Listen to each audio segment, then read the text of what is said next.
Magandang tanghali! Kumusta po?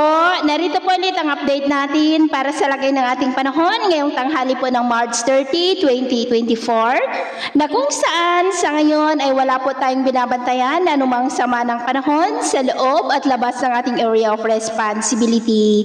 Mainit po na hangin na mula sa Pacific Ocean ang patuloy po na umiihip dito sa ating bansa na minsan ay nagdudulot rin po yan ng mga isolated rains dahil may dala-dala po yan na moisture na nanggagaling sa may Pacific Ocean. At ito naman ay pinapakita ng forecast model natin pong ginagamit hanggang po sa susunod na 2 linggo. At sa lagay ng ating panahon ngayong tanghali ay mainit at maalinsangan ang panahon sa malaking bahagi ng ating bansa, pero may tsansa pa rin ng maulap na kalangitan with isolated rain sa ilang bahagi po ng Surigao Provinces at Sulu Archipelago. At mamaya ay maayos pa rin ang panahon sa malaking bahagi ng ating bansa, pero may tsansa pa rin ng maulap na kalangitan with isolated rain sa ilang bahagi ng Cordillera, Claveria, La Union, Tuguegarao, Lanao Provinces at dyan po sa may Tagum.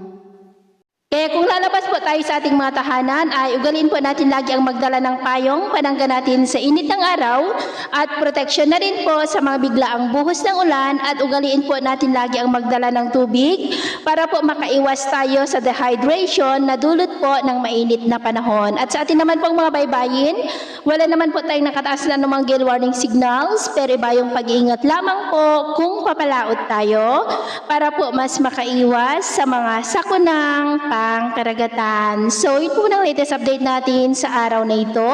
At ako pa muli si James na nagsasabing, sa kahit na pagsubok po na darating sa ating buhay, huwag na huwag po tayong mawawalan ng pag-asa. Thank you and God bless!